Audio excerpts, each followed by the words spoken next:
Listen up, fellow babies. It's Hold My Order, Terrible Dresser, the deep dive, history nerd, WKRP in Cincinnati podcast. I am, as always, Mike Grasso, and with me, as always, is Rob McDougall. Hey, everybody. We are at the end of Season 2 of WKRP in Cincinnati, and we are going to cover two, I think, pretty good episodes today. Oh, yeah. I like both of them, Venus Rising and Most Improved Station. And we're going to start with Venus Rising. We've had a lot of hints of this type of plot coming in the past couple of seasons, Rob, of Venus maybe finding a path that makes him, what does Johnny say? Gordon Sims, young executor. Young executor. Yeah, upwardly mobile. That's right. Exactly, yeah. There's been a lot of hints of it, but this is the episode where Venus gets a job offer from another station actually in Cincinnati, WREQ, and, drops a lot of hints around the station that he's going to be, well, he doesn't drop the hints. Les kind of ferrets them out from his communications with the station he's auditioning with. That's right. Ends up kind of going over to the station, very, very excited about the possibility of advancing his career, to find out that the station itself is, A, automated, and B, is hiring him for his minority status, as part of an affirmative action scheme. Well, you gonna take that job offer? I don't think so. They offered you a lot of money to stay, huh? No, I never talk money with Andy. Do you realize that WREQ is fully automated? And you know what they wanted me for? Some token black on their corporate roster. Well, I told them to stuff it, man. I'm not taking that job. And to paint Max brown. You understand what I mean? What do you mean? I mean, they wanted to pay me just to sit around and do nothing but be black. Sounds perfect to me. Do you think they would be interested in talking to a white guy? I don't think so. The B plot has to do with Herb feeling unappreciated and, sticking the station with 500 pork-like products that are being stored in one of the storage rooms. And Herb's plot interweaves with Venus's A plot in some ways we can talk about in a little bit. But first of all, Rob, what did you think of Venus Rising? Yeah, I thought this was really good. I thought this was a great episode, a great Venus episode. It may not be hilarious. There's funny bits. There's definitely funny bits. I think that it's cool to see Venus in this position. Yeah, and then I think it's really interesting, both, he has this offer and the questions it raises. We've talked back in season 1 about the kind of primal scene, the nightmare of automation being something that haunts radio in this era. Yes. And we kind of see the future of radio in this episode. Yep. And Venus is not on board with it. And then added to that, the sort of interesting thing about how they really want him to just, as he says, be black. We'll talk about whether the Herb plotline, how well it fits with the other thing, but I'm really touched by the resolution and what Venus does for Herb at the end. Am I missing something here? No. Hold on, see. You going down instead of up. See, I was going up. I know. Oh, well, in that case, how about 1,200? 1,700 with a catch. What? That you offer Tarlik a $1,000 raise if he'll come back. Her? Yeah, we're a package deal. Oh, you are? Yeah, we're soul brothers. Let's talk a little briefly about how the station and the folks at the station react. I mean, they're obviously really supportive, but there's this knowledge that if Venus tries to play this job offer into a better offer from WKRP, which we see at the end, the big guy, Andy Axis, has to be a little bit reluctant to let Venus go, but Johnny and Bailey are both really supportive. Yeah, that's right. Well, I think that they are rightfully worried. I mean, it would be a big loss to the station to lose Venus, and yet they realize that, they can't offer as much money as WRQ, and, it is a reasonable move up for Venus to make.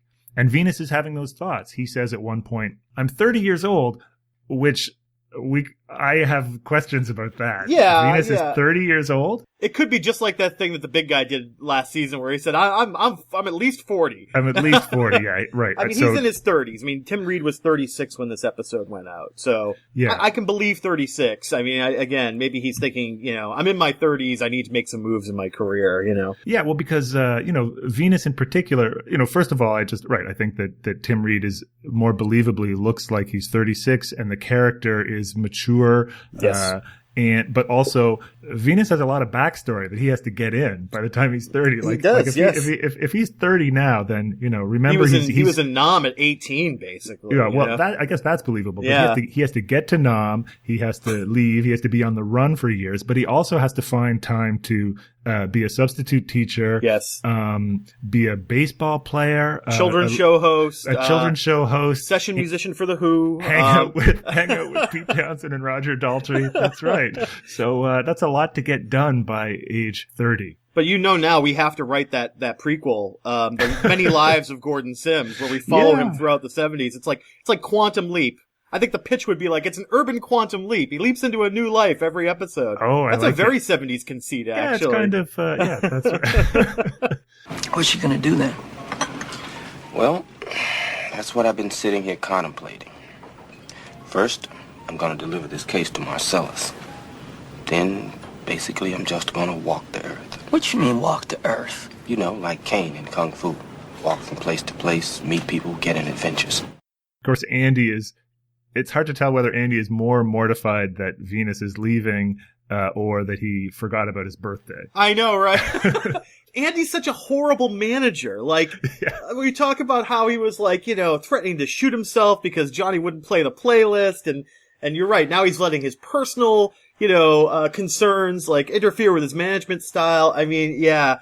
I think this has been one of those things where, maybe they should just hire Venus to be the full-on program director by the end of this episode. He could do it. We've kind of warmed up to Andy this season, but Absolutely. we were talking last season about, alternate WKRP where Bailey is the program director. Yeah. And you could do the same, it's true that, Venus could do the job. So when do I see the other DJs? The DJs.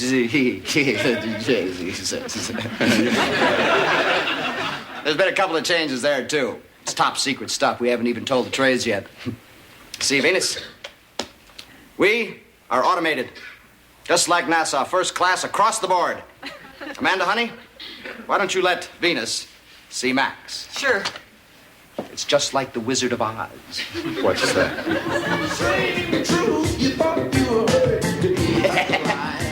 Max is our disc jockey.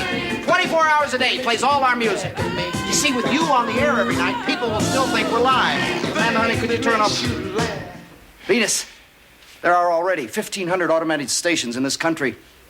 Do you realize that if you buy your news from a national service, you could run an entire station with no people? No people. Think of that one. It's an ugly thought, but think of it. So the key moment in this episode, the key scene in this episode comes when Venus goes to a job interview or to meet the folks at WREQ. Yeah. First of all, he's got a great outfit. Oh God, I loved it. Yeah, it's just that hint of the early '80s kind of just creeping into the show. Just creeping in, sort of a Miami Vice kind of suit, sort of a thing. Not quite, but like yeah, there's skinny tie at least. I mean. Skinny tie in some kind of rainbow color or something. And yeah, so that's lovely.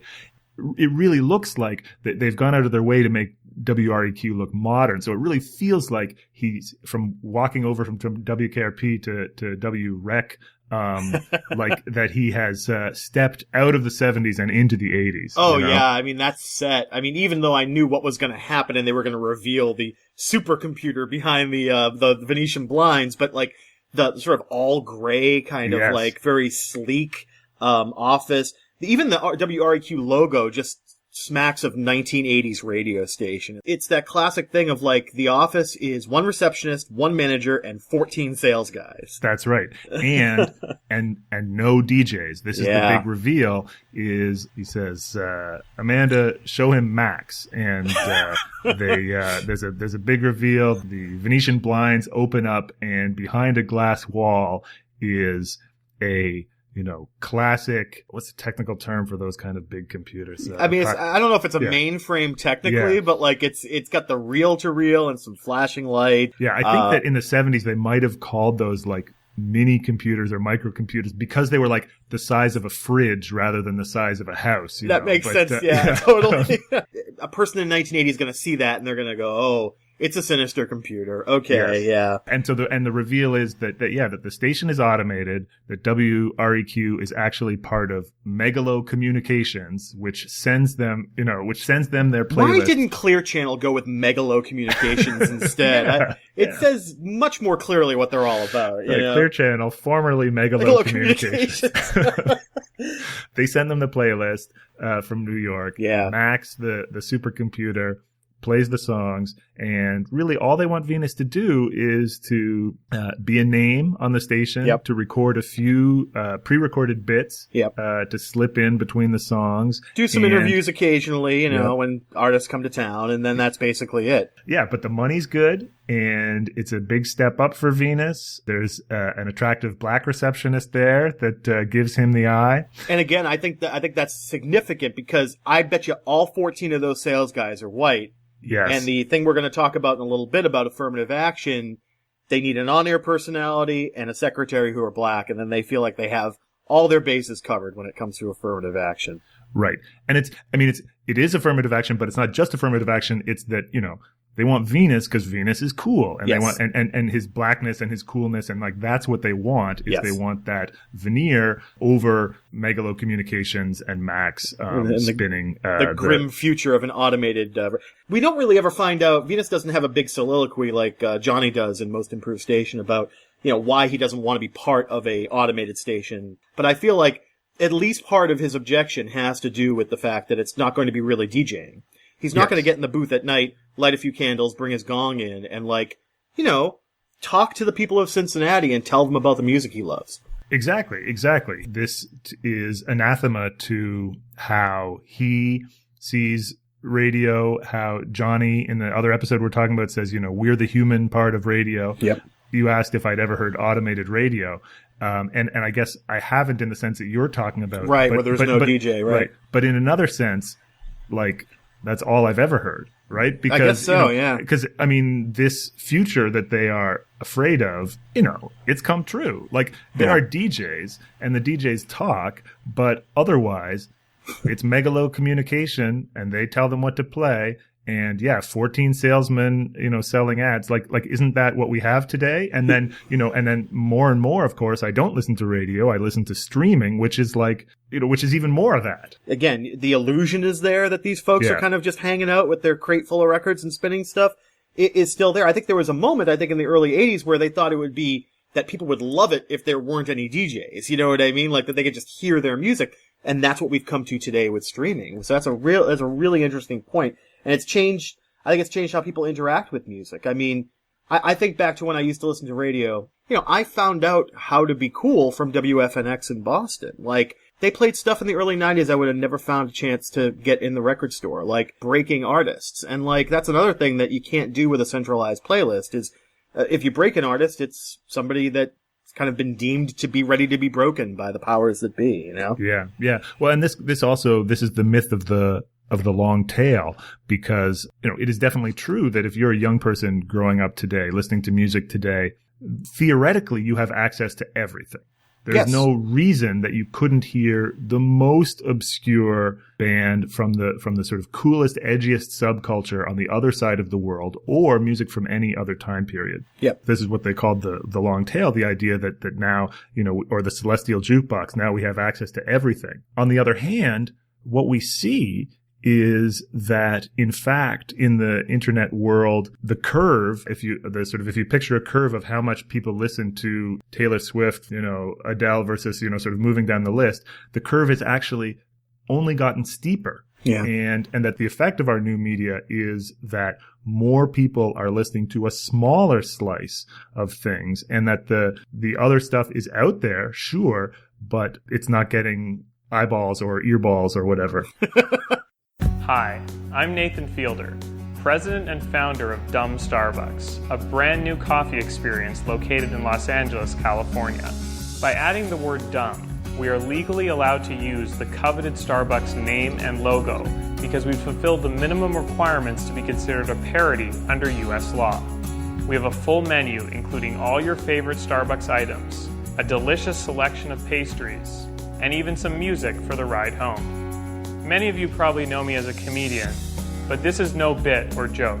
This is a real business I plan to get rich from. But I need your support. Come in and get a free coffee on me. Just say Nathan sent you. Yeah, I think about, gosh, this must be over a decade ago because it was back when I was still in Boston. But I was on an airplane and struck up a conversation with a guy who was in music marketing for one of the big record companies. Oh, wow. Okay. And and it was cool. It was a cool conversation, and he was a nice guy. And I kind of took advantage of him sitting there to ask him a bunch of questions I had about this sort of stuff, right? Yeah. So this would have been mid-aughts. Mid-aughts, exactly. Yeah, okay. Early aughts, maybe. Okay. Yeah. I mean, the two things I asked him about, one was CD packaging and why it sucks so much. Well, that dates it, certainly, yeah. Yeah. I was like, why did that, and like, why is there a seal here and a sticker here and a thing here? And he said, he said people like being able to see the names of the CD on the top so as they're flipping through the racks or something, I remember that, yeah. Yeah. But I also asked him, because this was early in the iPod, iTunes days. Sure. And the long tail. And I asked him about the sort of idea of the long tail and, how that changes music marketing and that kind of thing. They'd kind of vanquished Napster at this point, but it wasn't quite clear yet what the new model was. And I think iTunes, was coming in, and I asked him about that. And I asked him about, people going to be able to get sort of access to all different things. And he said, he kind of poo-pooed that and waved that away. And to him, the most exciting thing that was happening was Starbucks. And he was like, the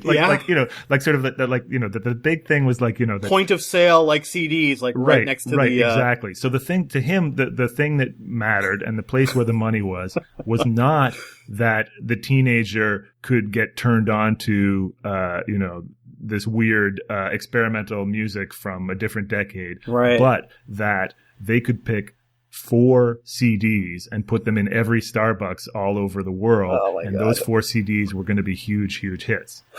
Wow. Yeah. I mean, totally makes sense. I mean, I can, there's the whole thing about sort of like, disruptive change is a huge buzzword in business, has been the last 15 years. The music business is not doing great right now. We all have heard the stories about how little streaming pays the artists and, how wealth is even being more concentrated at the top among the executives among these, rapidly sort of like merging media companies. But, the fact is that the people who were primed to benefit from the disruptive change, whether it is even something like FM radio, in the late 60s, early 70s, something like the internet streaming now, something like what you were talking about as sort of like MP3s became a thing. The people who are always poised to benefit from those things are the people at the top because they can see everything. They can see supply chains. They can see the logistics from a very, very high angle. And I feel like every time one of these disruptive changes happen, the artists don't benefit. And even the fans don't benefit, but the folks at the top end up benefiting the most. That's a funny definition of disruption then, isn't it? Yeah, well, I mean, exactly. All it is just like, figuring out the new way to kind of like, rig the game to your benefit. Venus, just... See, Meglo Communications is it's a great company to work for. The opportunities are limitless. We're very proud of our affirmative action program. Affirmative action. Hey. You know about that, right? Mr. Reale, it's New York. New York?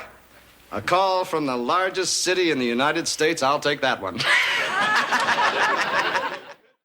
We've been hinting around a lot at the other reason why REQ wants to hire Venus is because he's black, and that, as you say, it kind of gives them a little bit of cachet of cool. But I get the feeling that they're also trying to the words affirmative action are used. I think they're a buzzword at this particular point in American history that a lot of people were, talking about. And it was mostly because of what was going on in government hiring and government funded hiring, because basically the idea was that.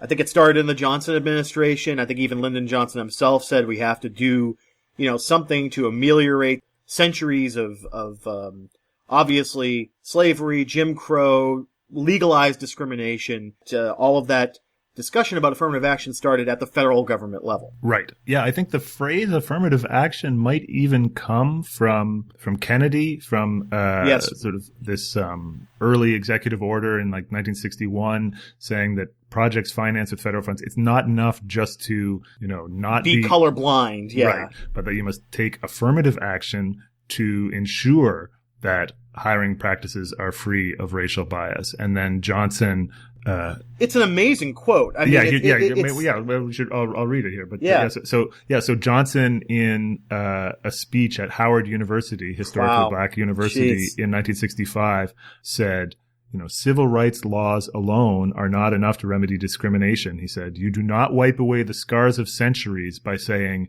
now you're free to go where you want, do as you desire. You do not take a man who for years has been hobbled by chains, liberate him, bring him to the starting line of a race, and say, you are free to compete with all the others, and still believe that you have been completely fair." And it is amazing that he is able to say this in 1965. I mean, anybody saying this, I mean, I don't know. I've been reading a lot about the call for reparations, the idea of there needs to be active remedies to these, again, centuries of oppression. And it's said openly by the President of the United States in 1965. We all know about the Great Society and the Civil Rights Act and everything and what those things attempted to do. But something, again, in the next few decades went wrong, and none of this ever ended up being something that stayed as active policy at the federal level. I mean, the civil rights movement won. It won huge gains. And it moved the conversation and it moved policy. But the people who had once been white supremacists, they drew a new line in the sand with this sort of, the colorblind idea. Mm-hmm. And that became the answer to all of this stuff. Strict, purely civil rights, a kind of individualistic, legalistic equality that was achieved. But anything going past that into what they call affirmative action or collective action, quotas, anything like that, that became extremely, So Johnson saying that in 65, I mean, could Obama say that today? Like who, maybe what would happen is the chattering classes in Washington and quite frankly in the business world would be aghast. Ladies and gentlemen, the Vice President of the United States, Richard M. Nixon. I want to talk to you for a moment about civil rights, equal rights for all our citizens. Why must we vigorously defend them? First, because it is right and just. And second, because we cannot compete successfully with communism if we fail to utilize completely the minds and energies of all of our citizens. And third, the whole world is watching us. When we fail to grant equality to all, that makes bad news for America all over the world. Now, the record shows there's been more progress in civil rights in the past 8 years than in the preceding 80 years, because this administration has insisted on making progress. And I want to continue and speed up that progress. I want to help build a better America for all Americans. So the most interesting thing about the progression of affirmative action at the federal level is the fact that Richard Nixon, who depended on those hard hats for his votes, once he got into office, made this Philadelphia order, which I literally just learned about this week as we were prepping for the show. And this was the one that when it came to government-based construction jobs, required the same affirmative action. So these are contractors. These are not direct federal employees, but people who are getting federal money, basically. Uh-huh. And the idea was that the order said that the craft unions and construction industry are among the most egregious offenders against equal opportunity laws. We've romanticized unions a lot on this show, Rob, but we have to kind of be realistic about the fact that in the 50s and 60s, unions were just as segregated, either literally or, de facto, as other parts of the economy, private businesses, the federal government. I mean, there was this sense that, these were valuable jobs and that if the union was white controlled, it's not saying that there weren't black unions, but if the union was white controlled, they would try to keep those jobs for white employees. And so, and that meant that African Americans by and large could not take advantage of what we talked about in the first season. Yeah. The kind of Treaty of Detroit, those high-paying industrial jobs that for so many of the white working class were the path out of the working class into the middle class. Yep. And that combined with kind of unfair housing policies really explains a whole lot of the economic divergence between black Americans and white Americans. Yeah, I mean, it's a combination of things like exclusion from union jobs, exclusion from good, well-paying white-collar jobs, and again, real estate redlining. I mean, that triple punch will basically hobble an entire generation or two from being able to, as you say, share in the sort of wealth of that 50s and 60s, union-based, working to middle class economy. But it's what I think you were just about to say is that it is interesting that Nixon in 1969 is, they don't impose quotas, but he's making a strong push for affirmative action to meet the goals of increasing minority employment. I mean, you think there's a political reason behind this? Do you think that the Nixon brain trust is looking forward to a point when they can try to count these folks as possible Republican voters? I don't know. I'm not sure it's that so much as that I think that affirmative action was less controversial in the 1960s than it became in the 1980s. I think that the opponents of affirmative action were successful over the course of 10, 15 years, and a lot of legal pushes. The University of California case in 1978, which said that quotas in university administrations were non-constitutional. They were successful in pushing back and changing the conversation. I think that probably in 1965, it was obvious that, just saying what Johnson said about putting a man at the beginning of a race and saying, okay, go. That was obvious in a way that 20 years of, well, I don't even see race, like we should be colorblind, sort of effaced that consensus or that conventional wisdom. I think the reason why the Nixon thing shocks me so much is because we again, the sort of like, we've talked about it in a few episodes, sometimes in the show notes, but the idea that Nixon wanted to get those white ethnics who were sort of moving from the working class to the middle class, and the way he was able to do that was with a sort of racial triangulation. The busing stuff we've talked about this season. I mean, these were issues that became the wedge issues that sort of the Atwater Reagan sort of brain trust used to sweep to victory in 1980. And it just amazes me that it just seems like Nixon did so many contradictory things. I don't know. Like he is an interesting character and slippery and complex in his thinking. Yeah. And, certainly had a streak of sympathy for the underdog in him. Yeah. And then, kind of on the sort of to zoom way back, and this is maybe heady stuff for a podcast about a sitcom, but, Martin Luther King, the I Have a Dream speech says, we've come into the nation's capital to cash a check, right. A promise that was made 100 years ago that all men are created equal. We're just asking for America. The classic American reformer stance is to say, we're only asking for America to live up to its ideals, right? To sort of say, and it's Martin Luther King in 1963, Frederick Douglass in 1863, or women's suffrage people, or the populists in the 1890s. This rhetoric of saying, we're just asking for you to live up to your stated ideals. This is a very powerful tool that drives reform and change in America, but it also shapes and limits reform in that there are certain kinds of reforms that this works for and certain kinds that they don't. And there's sort of like, if you want to argue for a kind of equality of opportunity, individualist, not collectivist, right? Sort of liberal individual equality, civil equality, civil rights, then this rhetoric works and is powerful.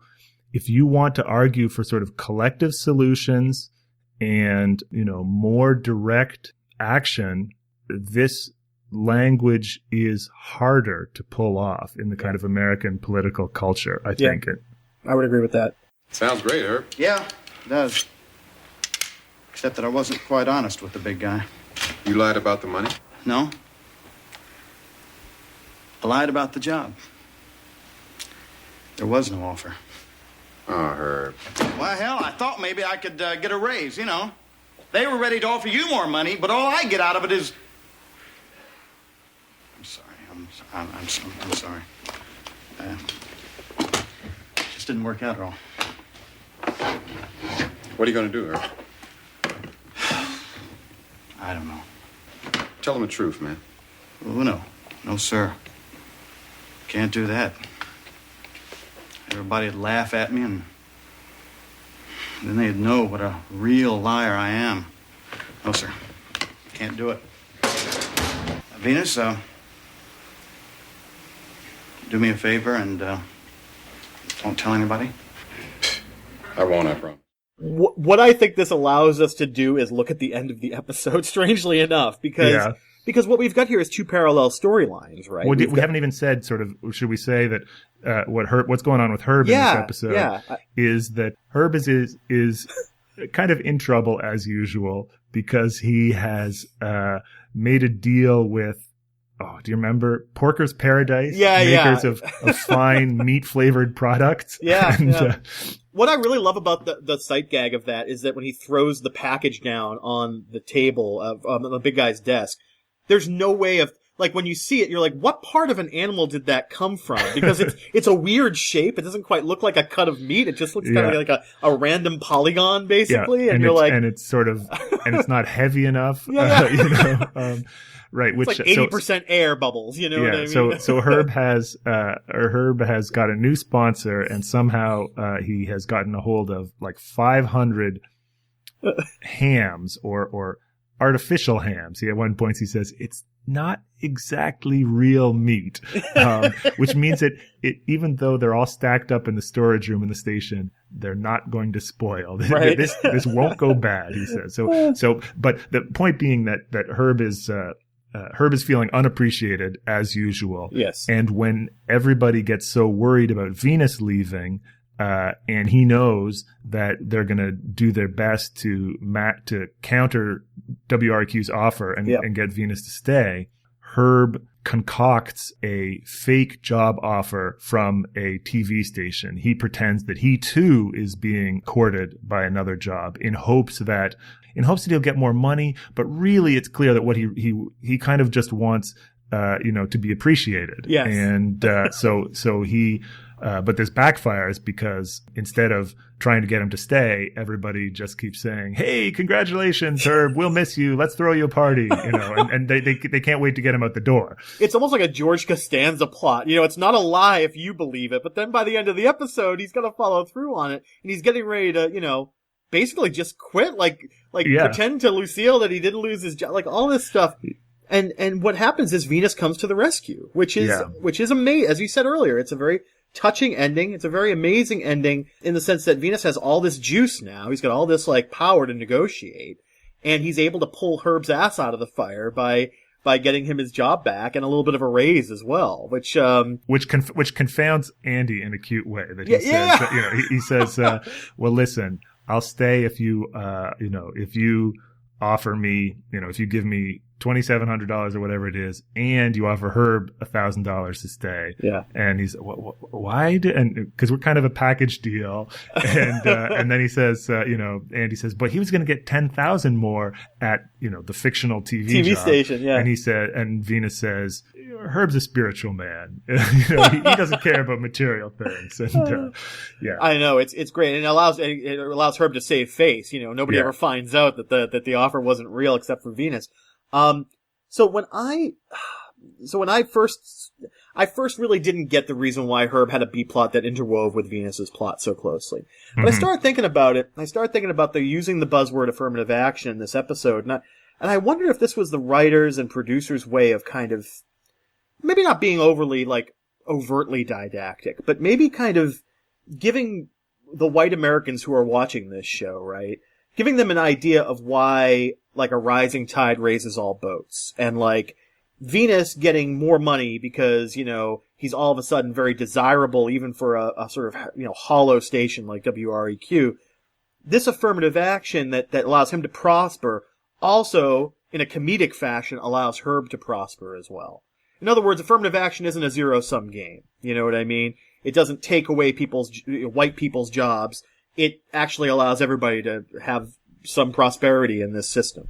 That's interesting. That didn't occur to me while watching it, but right. There might be a point there. I mean, the job offer that Venus gets from WREQ, he describes it as affirmative action. Yeah. It's, I'm not sure it's exactly affirmative action in the sense that word is often used. It's not like WREQ, as far as we can tell, is choosing Venus over an equally qualified white DJ or program director. Because in fact, like, as I said, his persona and to a certain extent his race is part of what they want, is part of the value. But it's also true, what's his name? Jason Reilly, the WREQ guy. Yeah. He does make it clear that, that they have, does he allude to quotas or something? He makes it clear that Megalo Communications. It's the company in New York that wants to look. I mean, maybe they do. Hey, they're Megalo Communications. Maybe they do have a government contract somewhere. You know what I mean? Sure, absolutely. You know? So, however you feel about the politics of it, I do find that resolution very, very touching. I think that what Venus does for Herb is very cool. And I like that nobody can really ever know what he has done for Herb. Yes. That's always the best kind of sitcom, when two characters ever have a secret together and one of them help the other. I feel like that's a pretty popular sort of sitcom resolution to a problem. Yeah. Yeah. Yeah. And even if we don't take it to that extra level of American politics, it gives us a way to connect up Venus and Herb, who are two of them, probably the most opposite type characters on the show. The season 4 episode, the Soul Suds episode, probably one of my favorites, just for the visual of making Herb the subject of the photo, and then the quote being about being a beautiful black man with great hair. You know what I mean? Yeah. And he's barbecuing with his Kiss the Cook. I think that dichotomy is actually, it's really powerful to have the two of them make a connection like this. Yeah, that's true. The seeds of that might actually even be planted right here. Yeah. Yeah, good. Let's go to lunch. Lunch!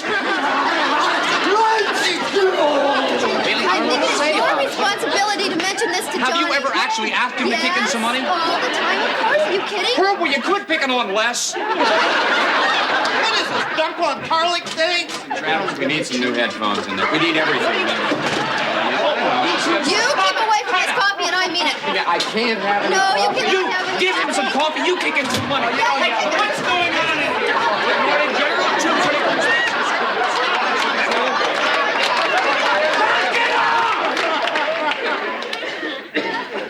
Travis, this station is a shambles. Oh, really, sir?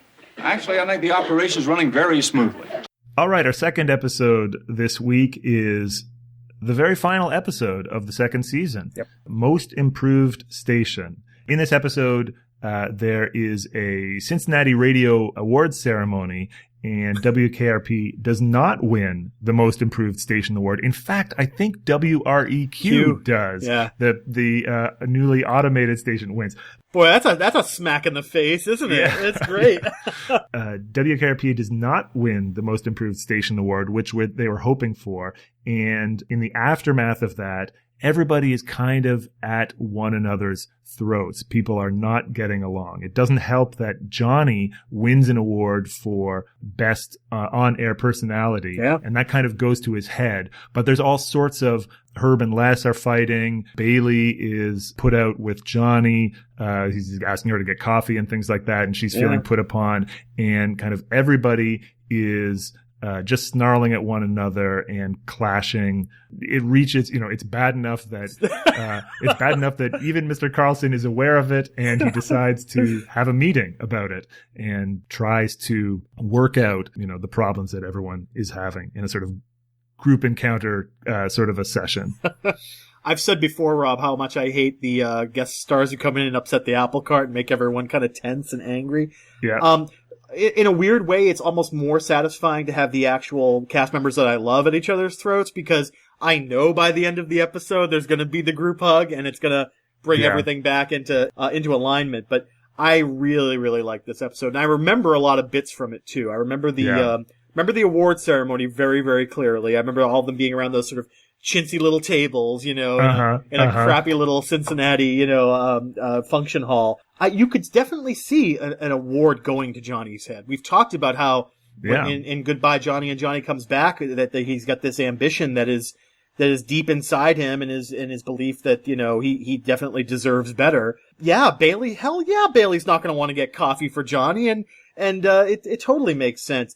The fact that it reaches the big guy, as you say, is kind of like the turning point, and I love it when the big guy decides there's a problem at the station that he has to take direct control and responsibility for. It's fantastic. It's time for action. All right, please be seated. Thanks. Now, it's come to my attention that some of us, well, maybe all of us, aren't getting along as well as we could or should with each other. Anybody care to talk about that? Well, now, does anybody here think that we've got some problems? Now, I know that, it's not easy to talk about these things.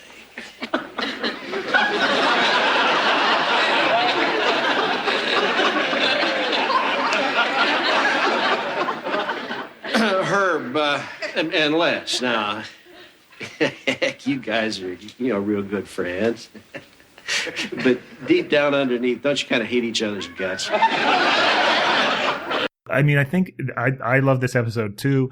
And in a way, this episode was for us. And what I mean is that it's one that rewards kind of close viewers of the show, because it's written by Richard Sanders, who plays Les, and his writing partner, Michael Fairman. Yeah. The plot comes directly out of character. Right? That is sort of like there's really not that much that happens, but this episode, could not be written until you have a really strong sense of who all these characters are and how they interact. And it really pays off a sort of sense that this is how they would start to fight. Just as you say, that you can see Johnny being like that.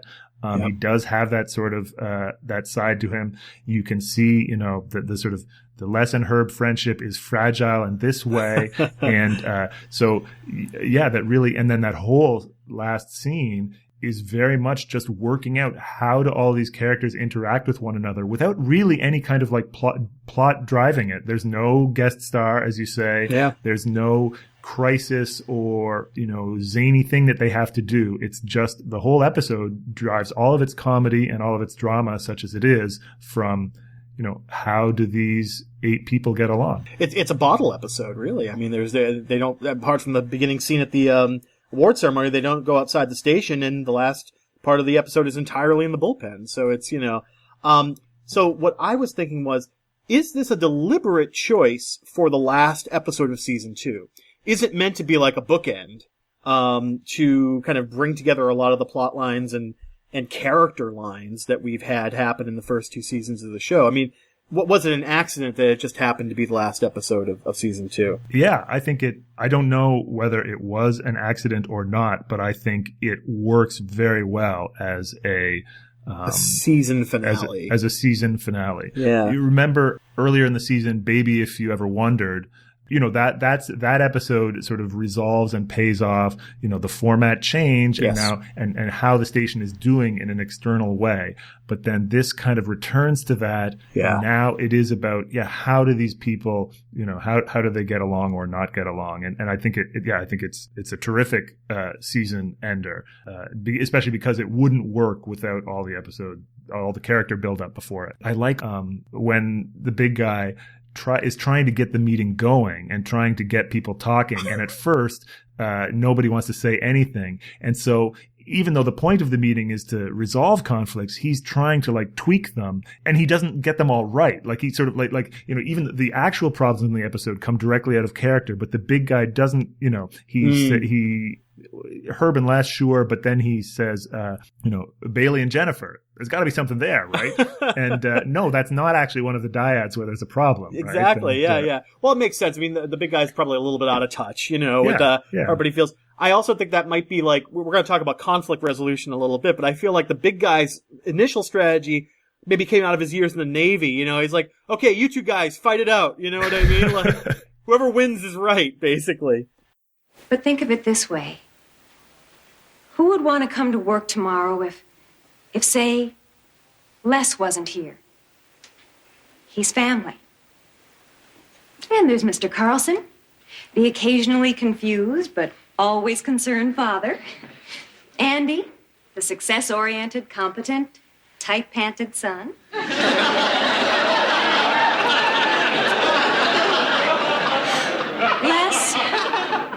Les, the consistently strange, bookish brother.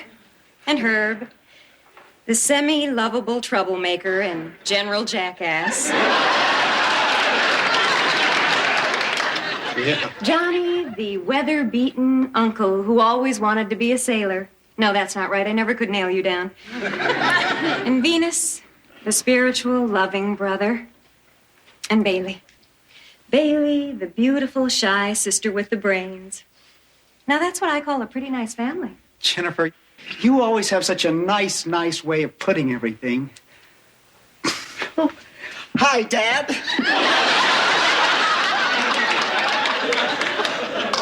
Les, I've got enough problems.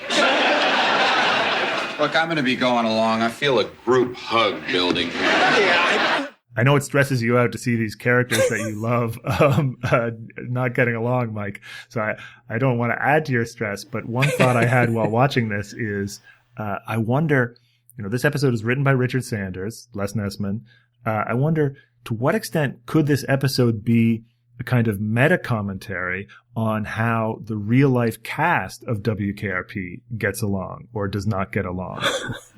Here we are at the end of the second season. Yeah. The show has had its best ratings period. They probably don't know that in fact it's past its peak now. Yeah. But the show is a success, but that is sometimes when egos start to clash. Yeah. Right? The place to go for this sort of inside baseball is always Michael Castle's book. He doesn't give a lot, but in the first season, they describe themselves in the first season as really being a family. And then, there's something I think is very cute is that the first season was filmed in this one small studio. After the first season, they moved into a much nicer, bigger place. Gordon Jump was given the dressing room that had a little kitchenette in it. And in exchange for that, though, he had to make a promise that once every season, he would make his famous lasagna for everybody. Oh my God, it's adorable. Isn't it adorable? Between this and him dancing with his wife being the inspiration for the Carmen and Arthur episode, oh my God. So Gordon Jump's lasagna recipe, we've got to get that. That's also my new band name. I wonder if Leah Beale has a copy of that. If anyone does, it would be her. When we see Johnny getting a little bit too big for his britches, is that Howard Hessman? Do you think that this could be meta, or am I just? Well, I was just looking at Jamie Weinman's individual entry for Most Improved Station, and he says Frank Bonner once hinted that the episode was tweaking the real life fights and resentment that sometimes went on. But like any good workplace comedy, it applies to any place where people get on their nerves, which probably means yes. We've talked a lot about how the media covered WKRP. I've done a lot of reviews of a lot of the TV Guide story that I posted about Howard Hessman, aka Don Sturdy. And he got a lot of press. I mean, again, breakout character, that kind of thing. I wonder in that case what that means about sort of was Lonnie Anderson kind of the glue that was holding the cast together as opposed to Jennifer holding the sort of family at WKRP together? Or maybe if it was Gordon Jump, you know what I mean? Him being older than everybody on the cast. Well, this is my bias, but I suspect, and no one ever has anything but fond words to say about Gordon Jump. So I think that probably Gordon and his lasagna are doing a lot of the work to keep everybody, that he in real life, he's the kind of moral, or he's the kind of spiritual center of this group of people. I want to believe, definitely, yeah. Mr. Carlson, I took a group dynamics course in college, and I was thinking that perhaps maybe we could break up into dyads. Dyad? What's a dyad? It's a drug. Here, let me show you, okay? Andy, would you come over here, please? Oh, come on, Bailey, Now, please. come on, you come over here and you stand there, okay? And Mr. Carlson, I want you to stand here, okay? Oh, dear. I want you to look at Andy, and Andy, I want you to look at Mr. Carlson, okay? Now, just see each other. Get used to one another's bodies. Hey, come on. Right off, okay? So maybe we should talk a little bit about the different methods by which this conflict tries to get resolved, and like how each person brings a different sort of approach to the table. And I liked the idea that, again, as you say, the big guy's kind of clueless. He just tries to put people together and get them to fight. Very Michael Scott, actually, now that I think about that's it, right. you know. And so it's Bailey who ends up bringing in her college courses again. She can cut tape. She can, write journalistic stories, and she also knows how to like defuse group dynamic conflict. But yeah, so this is so what they try, it's sort of a snapshot of, what I think is a kind of emerging sort of cluster of ideas and practices. Yeah. Like kind of workplace conflict resolution, encounter groups. Yeah, I mean, this is a big sort of trend that came out of the 60s and 70s, and it's some of the stuff we've talked about before, some of the stuff we've talked about in the show notes about places like Esalen, and sort of the idea of like bringing a new kind of psychology to people that's based more on a sort of humanistic approach, the things like group hugs, like getting into a hot tub together and, exploring your feelings in a sort of a physically comfortable environment. And when I heard the words group hug in this episode, Rob, I rushed to Google Ngram. That's great. I wanted to know when people started using that term, because it feels like something that would have been reaching kind of its peak at this point, right? Sort of the late 70s, early 80s. It's being referenced in psychological journals and psychological articles as a way to bring people together at an end of an encounter group. But it really becomes like a pop culture staple right around this time. You can see it kind of taking off into the stratosphere in the 80s. So, Exactly. Yeah. Just, I mean, Ngram is so much fun for just kind of tracking that sort of ephemeral stuff. When did people start talking about group hugs? But sure enough, it's right in this period. And, because I think that we can get into talking about specific things, but kind of a lot of this stuff dates to the early 20th century. Yes. Sort of different kinds of psychology, different schools of psychology, thinking about group dynamics. Then I think that in the 60s, in the New Age, counterculture types are looking for, and discovering a lot of these ideas, a lot of this language about how to interact. Of course, consciousness raising is in fact one of the key, it seems like therapy, but it's actually one of the key sort of organizing principles of second wave feminism, as you get women together and they talk about their experiences of sexism and discover that their experiences are not personal, but in fact collective. And this is sort of a key moment. But then, what happens in the 70s and 80s is corporations and large organizations, who you would think would have, no time for this kind of hippie group hug type of stuff. But in fact, large organizations need people to get along, and they need people to be productive. And so they start taking up some of these tools, and it can be ridiculous at times. And there's a lot of sort of buzzwords and pseudoscience that comes into this. But basically what you have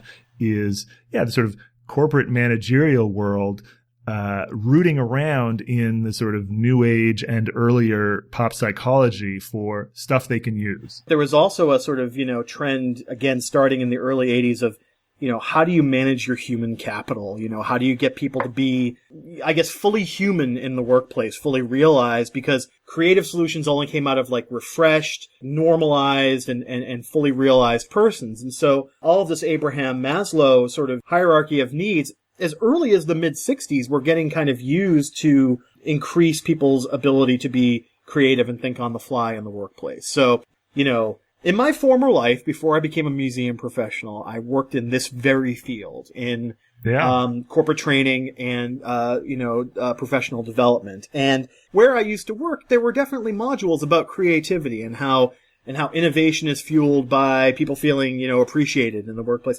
not actually being appreciated, but feeling appreciated in the workplace, Yeah, it goes right back to the Hawthorne experiments. You know about the Hawthorne experiments? Okay, yeah. In the early 20th century, these were sort of like coming out of like Frederick Taylor sort of efficiency training. Yes. They said, they did a bunch of experiments to see, well, if we put a light here, or if we, change the shape of this corridor here. Paint the walls like a soothing here, green. Yeah. Soothing green. What will make the workers more productive? And the unexpected result was that just doing the study made the workers more productive. and the sort of conclusion they drew was that asking the workers, for their input in itself made the workers more productive.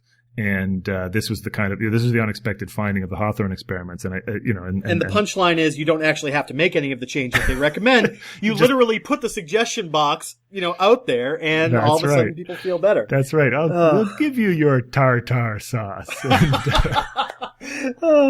Proceed, Smithers. Our first issue, sir, is our low productivity and record high worker accident rate. Any suggestions? A round of layoffs might wake up the idiots. We could put caffeine in the water cooler. Well, those are my ideas. You people don't think, you regurgitate. That's why I promoted someone who's in touch with the workers. You. I think you mean him, sir. You then. How would you improve the worker situation? Well, sir, for one thing, we had a problem every Tuesday when the cafeteria would serve fish sticks. Fish sticks? What in blazes are you talking about? Well, sir, they cut the head off the fish and chop up the rest of the sticks and then put seasoned bread. I know what fish sticks are. Get to the point. Well, you only get this tiny little cup of tartar sauce to dip in them, and I always run out. Will you stop wasting our time, Simpson? Shut up, Smithers. Can't you see what he's saying? A happy worker is a busy worker. 3 cents worth of tartar sauce could save us thousands of man-hours in labor. I like the cut of your jib, Simpson. But what I was just going to ask you, and you can answer or not answer, depending. But what do you think? Do you think this stuff works, or do you think it's BS? Well, boy, it's a good question. I feel like I have a little bit of professional history here that I can answer. I think that your Hawthorne experiment mentioned definitely is a big part of it. Is that, and as I was saying, if people feel valued, then all of a sudden you get more out of them.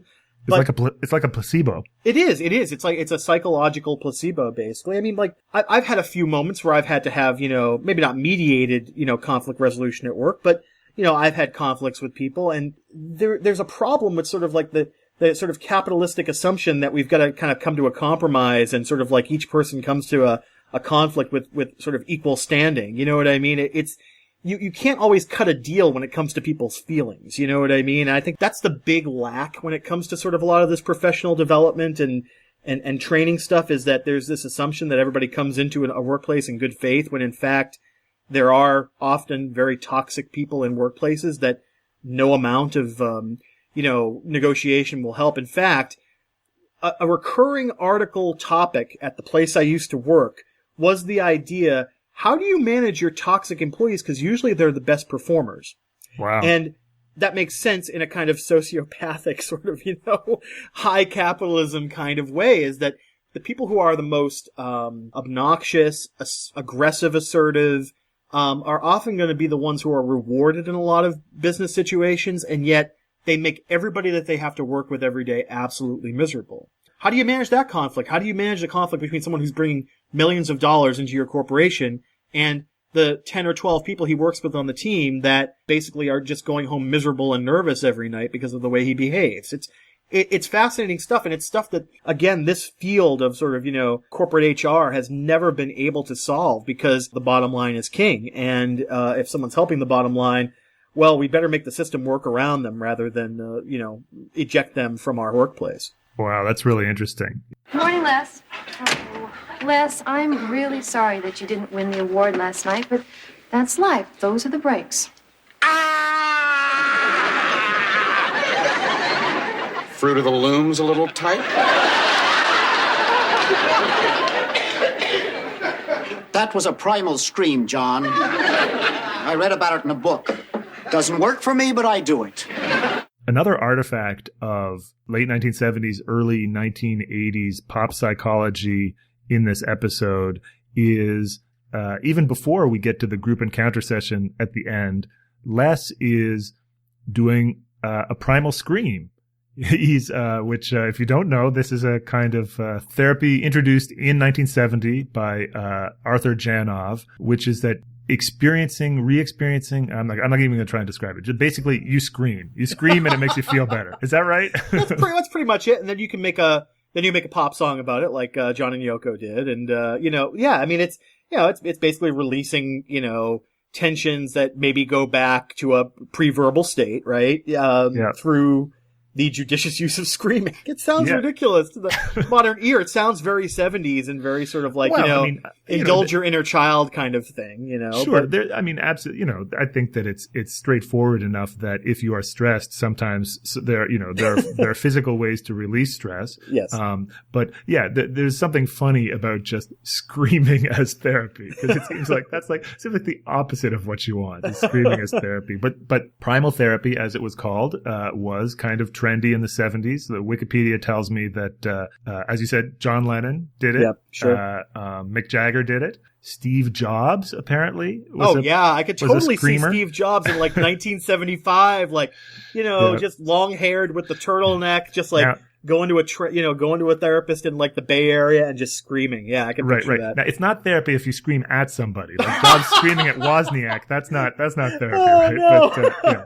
But Diane Cannon apparently had a special scream room built in her house, and James Earl Jones, which now he would have a hell of a scream. Yeah, it would be like a bellow, Right. James Earl Jones, I guess, is that a primal scream that the moment at the end of Revenge of the Sith when Hayden Christensen finally becomes Darth Vader? You didn't have to mention that. Sorry, we can cut that out. I need to have a scream now. All right. Well, so James Earl Jones said that screaming cured him of smoking and hemorrhoids. Interesting. Okay, yeah. that's a hell of a scream. He might have the cause and effect on the screaming and the hemorrhoids, maybe flipped. I mean, oh my God. What do you think about the new band? Well, it doesn't matter what I think. I kind of have to tip my hat to any entity that could bring so much integrity to evil. I mean, imagine it's a seemingly voluntary privatized gulag just managed to eliminate the meddling middlemen of public accountability and free will and wrapped up in a little bow and given to the public like a gift.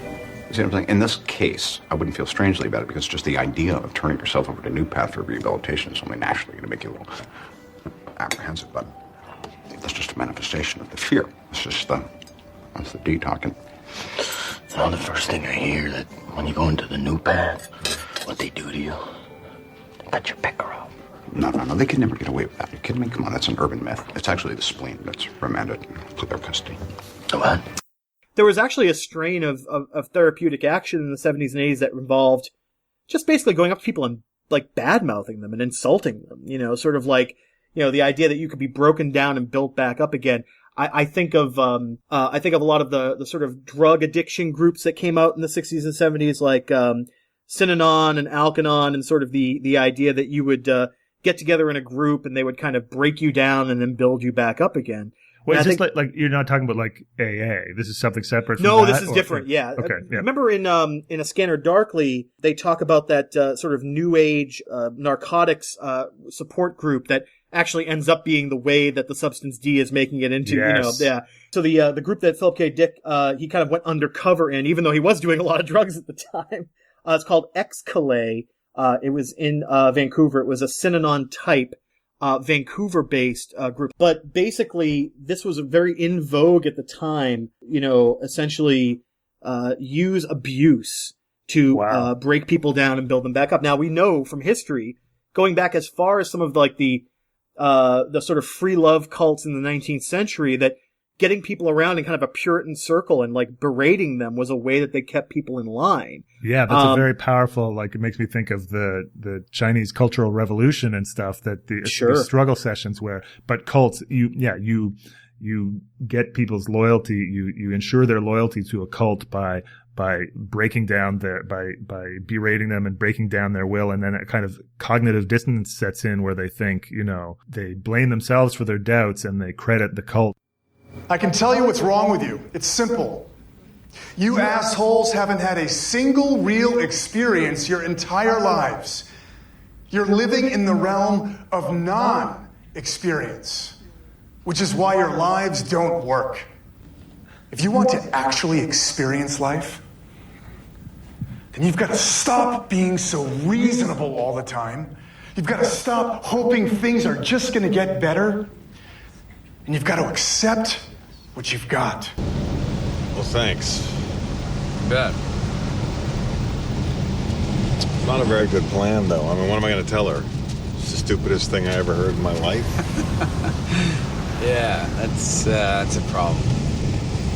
According to these idiots, I probably should say that. Honest. Hey, sweetie, I went to Est, and I think they're all insane. Can we get back together now? The major movement that I think of, and maybe this is just, again, watching so much Americans over the past 2 seasons, is Est. Werner Erhard's sort of, actualization set of seminars that, again, they were really based on getting people out of their comfort zones. It wasn't always abuse and beratement. Sometimes it was like revealing sexual secrets and like, coming out with like your deepest, darkest thoughts and putting them before the group in a sort of mass kind of psychological exorcism kind of way. And obviously, this created a lot of problems as well as ostensibly solving them. I mean, the people that Est produced, I think they came away with it with a very sort of aggressive sort of solution to a lot of their personal problems. I'm not an expert in this, and I also will refrain from explaining how it works, but my just because it feels good to say or do something doesn't necessarily mean it is good for you. and or the other people in the group for that matter. Or the other, right. So the list of people who have done Est is actually really fascinating.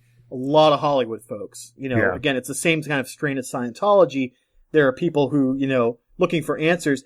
I note with interest that Yoko Ono is one of the people who tried Est. So apparently Primal Scream didn't work. Right. And she had to move on to something different. But I got to tell you, Rob, the quote from the sort of the Est history that I saw on Wikipedia, the one that interested me the most was the one from Harvey Korman. Harvey Korman, yeah. Who knew there was so much going on in his psyche? They say comedians often have that dark history, right? And they need to exercise it by being comedians. But I think Harvey Korman's come up just tangentially a couple times. We talked about the Star Wars holiday special. Yep. We talked about Americathon. He plays the sort of dissolute telethon host in that.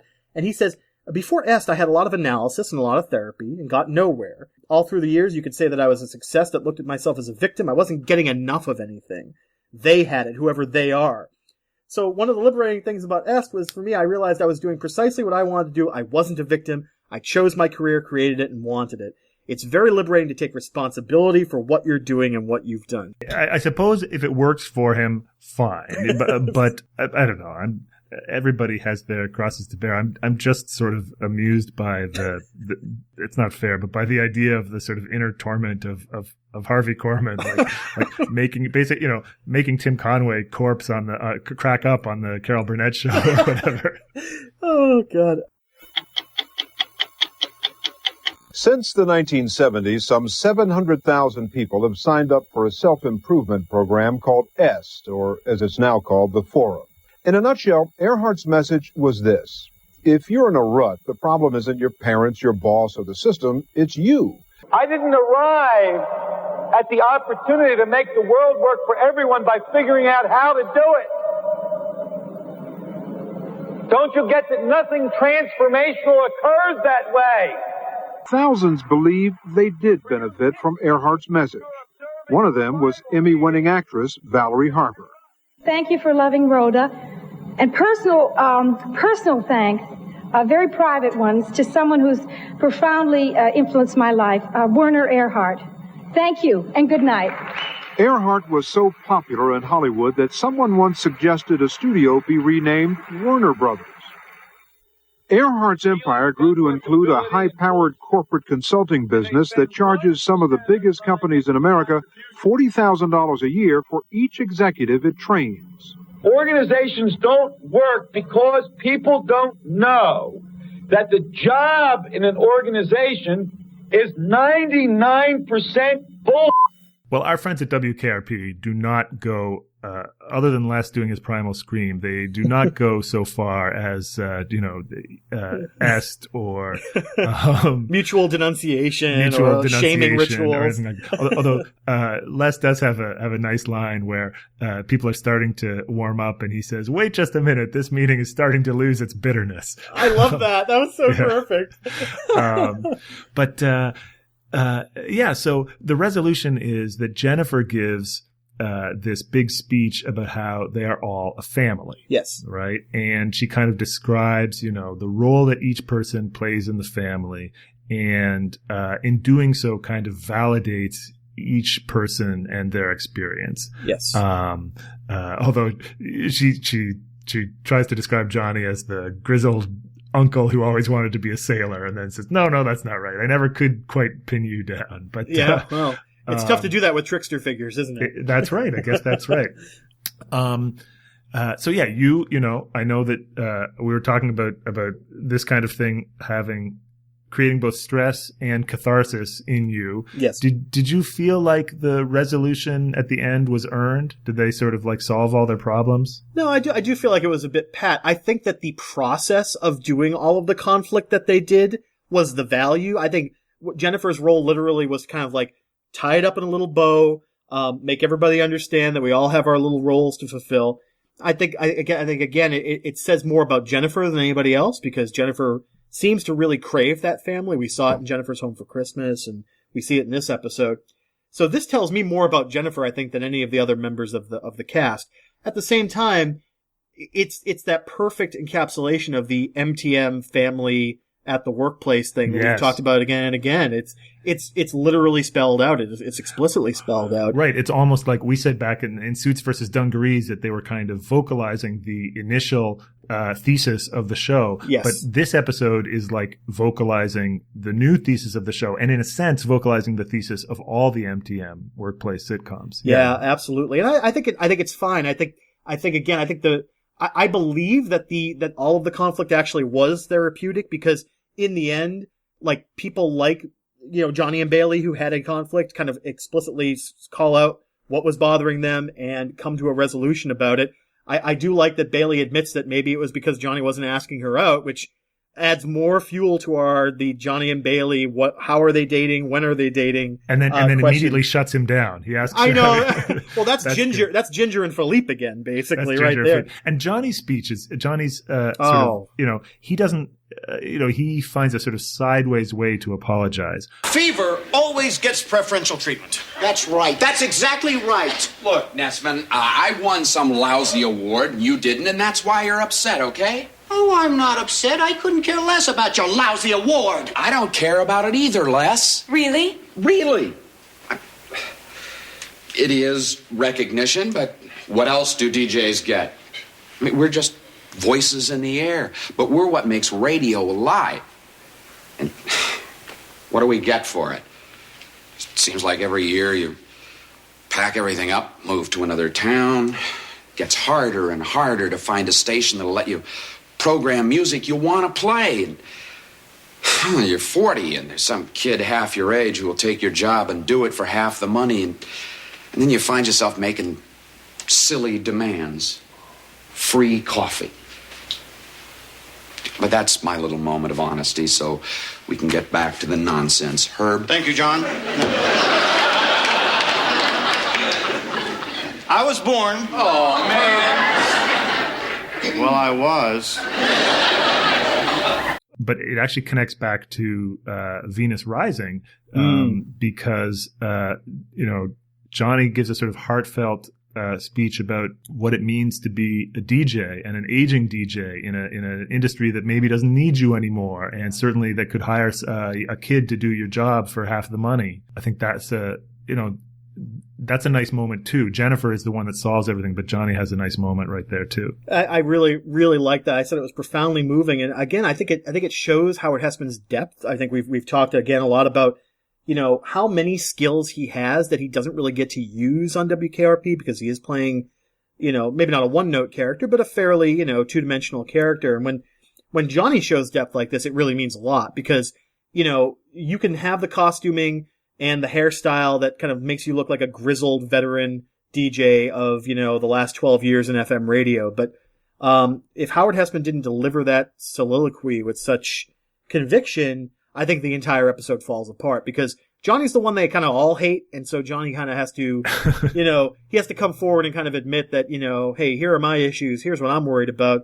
He's implicitly saying that's why this award means a lot to me, because it actually recognizes what I'm doing. And I think that's what we were just talking about with conflict resolution in the workplace. You've got to feel recognized, you've got to feel appreciated. And I think what Johnny discovers is that all the other 7 members of the cast also need to be, to feel valued and to feel recognized. Yeah. Well, I think that is the human condition, right? Is that we never quite get as much love as we need or as we deserve. So that's what happens here. So I would invite all of you to, again, go onto iTunes and please give us some stars, because we really love that. That's right. Then we won't have to go into primal therapy. Yeah, you know what? If we ever did have to sit down across from each other in an Est-like situation, Rob, I think we should at least record it for the podcast, because I'm sure it would be entertaining.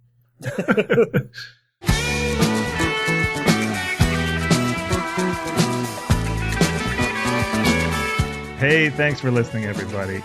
We'll be back soon with more WKRP riffs and memories. If you like this well enough to listen to the whole thing, tell somebody about it. We're online at holdmyorderterribledresser.com, which, believe it or not, wasn't taken. We're also available on iTunes, and we always appreciate your iTunes subscriptions, reviews, ratings, and downloads. So get on there and give us some stars.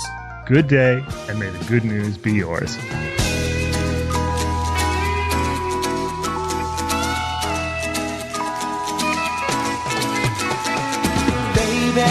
If you've ever wondered whatever became of me, I'm living on the air in Cincinnati,